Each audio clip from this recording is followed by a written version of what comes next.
A gas station in California is showing $6.09 on the pump. In Bangladesh, the government has ordered every office, every market, every shopping center to shut down by 6 p.m. Not to save money, to save fuel. In Italy, 4 major airports have started restricting how much jet fuel planes can take on. Airlines are preemptively canceling flights. In the Philippines, the government has moved the entire country to a 4-day workweek. In Australia, the Prime Minister went on national television to tell 26 million people, take public transport. Leave fuel for the farmers, leave it for the miners, leave it for the people who grow your food. And in Kuwait and Qatar, 2 of the wealthiest nations on earth, residents are being warned about what happens when the desalination plants, the ones that produce 99% of their drinking water, start running low on the fuel they need to keep operating. All of this, every single one of these headlines, caused by one thing: a 21-mile-wide strip of water.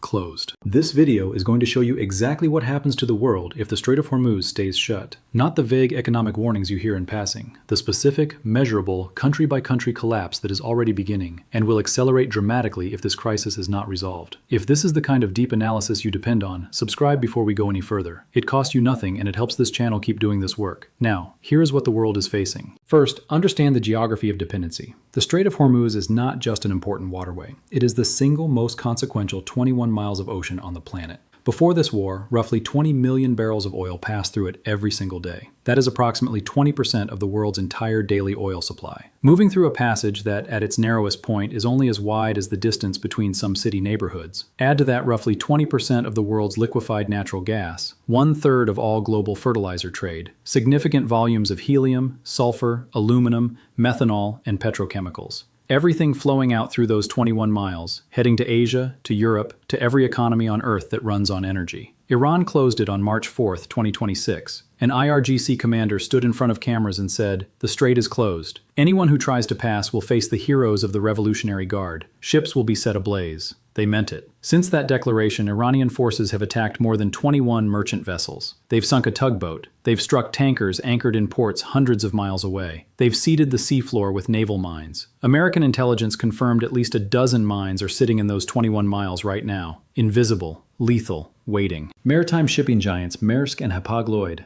2 of the largest container companies on Earth, immediately suspended all routes through the Middle East. War risk insurance premiums for a single transit shot from 0.125% to nearly 0.4% of the ship's insured value. For a very large crude carrier, that is $250,000 extra per trip, if the ship can even get coverage at all. The result was almost instantaneous. By early March, no tankers were broadcasting signals from inside the strait. Traffic collapsed to near zero, and with it, the flow of 20% of global oil supply stopped. Now follow what that actually means, step by step, for the global economy. The first thing that happens is obvious. Oil prices spike. Before February 28th, Brent crude was trading around $70 per barrel. 1 week into the war, it had already crossed $100 for the first time in 4 years. It peaked at $126 per barrel. Today it sits around $109, still nearly 80% higher than before a single bomb dropped. WTI, the American benchmark, has nearly doubled. That price increase doesn't just hit at the pump, it cascades. Everything that moves by truck costs more. Everything that gets manufactured costs more. Every airline ticket costs more. Every grocery delivery costs more. Every single product touched by a supply chain that runs on fuel, which is every product that exists, carries the price of a closed strait. But the story of the Hormuz closure is not just about oil. That is the part almost nobody is explaining properly. The second thing that happens is a natural gas catastrophe. Qatar is the second largest exporter of liquefied natural gas in the world. It accounts for nearly 20% of all global LNG supply. The world's largest LNG processing hub sits at Ras Laffan Industrial City in Qatar, a complex covering 295 square kilometers, roughly 1/3 the size of New York City. Dozens of processing trains, massive storage tanks, supersized tankers loading around the clock.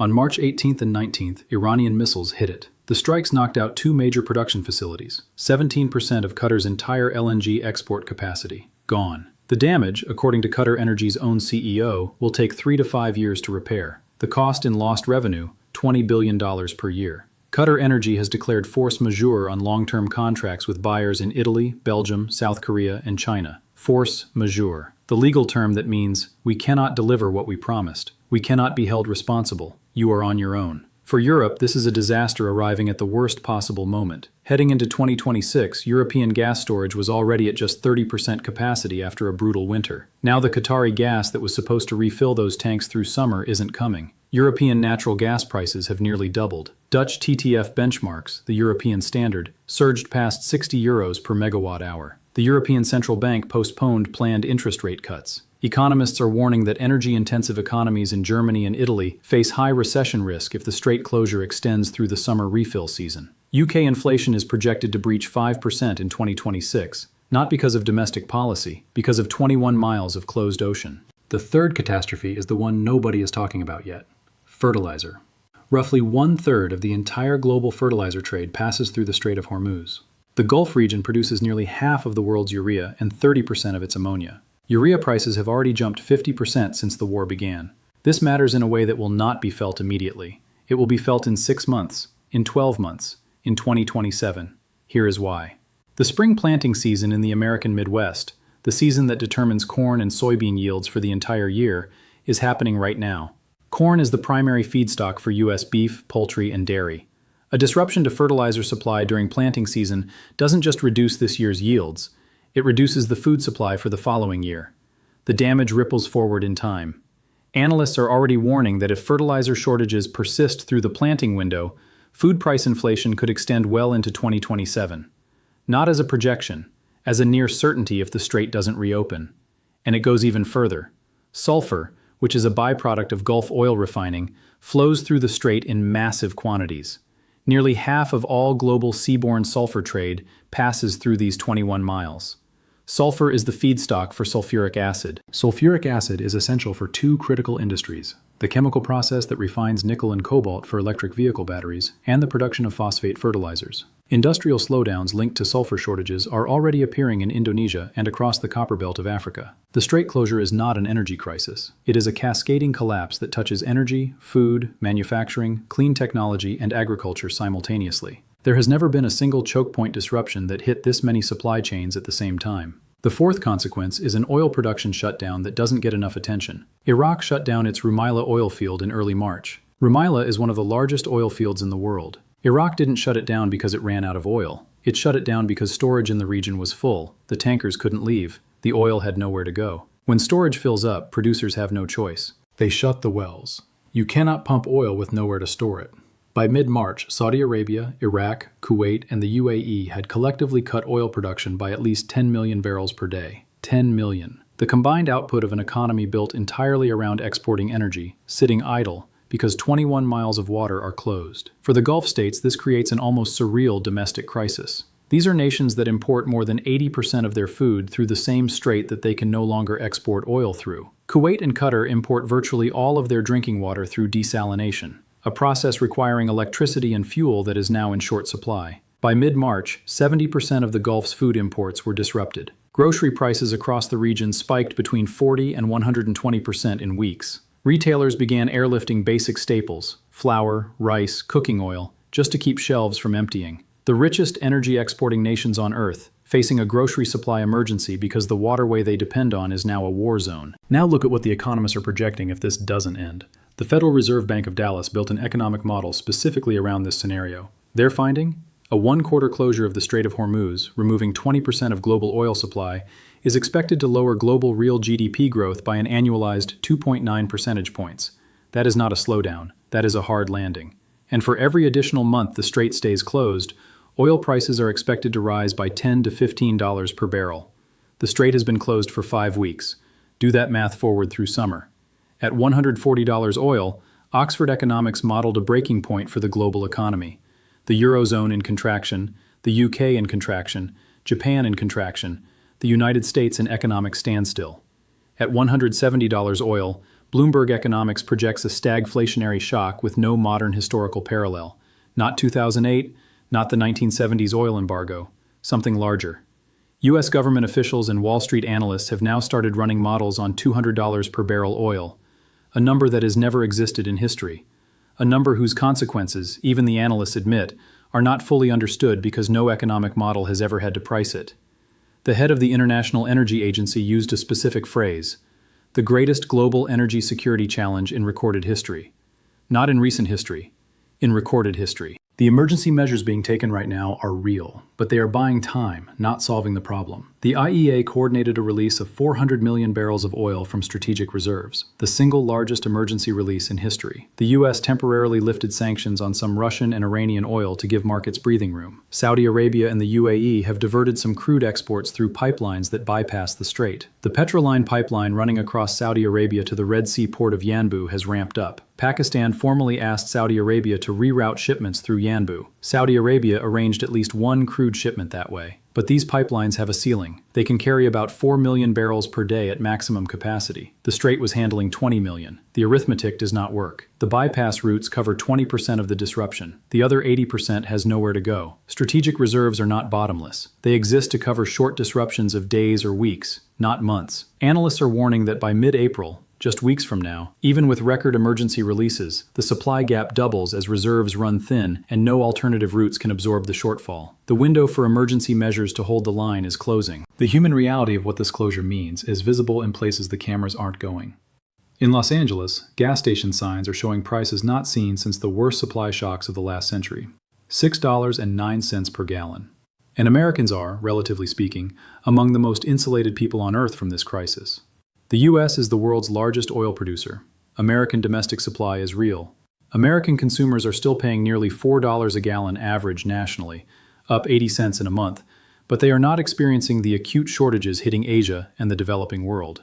Bangladesh, a country of 175 million people, imports 95% of its energy.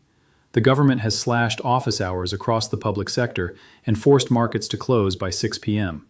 Not as a suggestion, as law. To conserve enough fuel to keep the country functioning.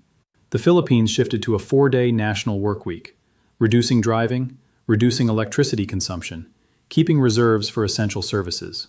Australia's Prime Minister addressed the nation directly, urging citizens to take public transport in coming weeks, preserving what's left for farmers and critical industries.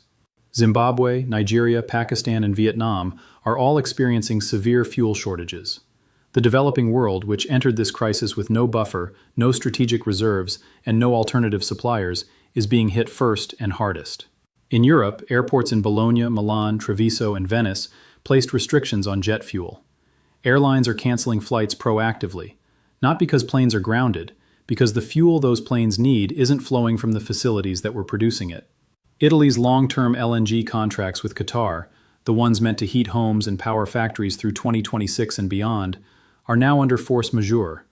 The gas Italy was counting on doesn't exist. The plant that was making it has a 5-year repair timeline. Here is the thing that the economic projections can't fully capture. This is not a crisis that ends cleanly when the strait reopens. The damage being done right now is structural. The Qatar LNG facilities won't be repaired in a week. 3 to 5 years to restore 17% of one country's LNG output. The supply chain disruptions building up in ports around the world, the container congestion, the empty repositioning crisis, the backlogs at terminals, take 2 to 5 weeks to peak after the ocean event triggers them. The fertilizer that missed the spring planting window in the American Midwest cannot be applied retroactively. The food price consequences of 2026 planting disruptions extend into 2027. Even if the strait fully reopens tomorrow morning, the world will be living with the economic damage of this 5-week closure for the next 1 to 2 years. And every additional day it stays closed adds more damage on top of that foundation. More structural debt, more compounding disruption, more long-term contracts in force majeure, more planting seasons missed, more storage filling up, more wells shutting down. The economists who look at long-term supply chains, not just oil prices,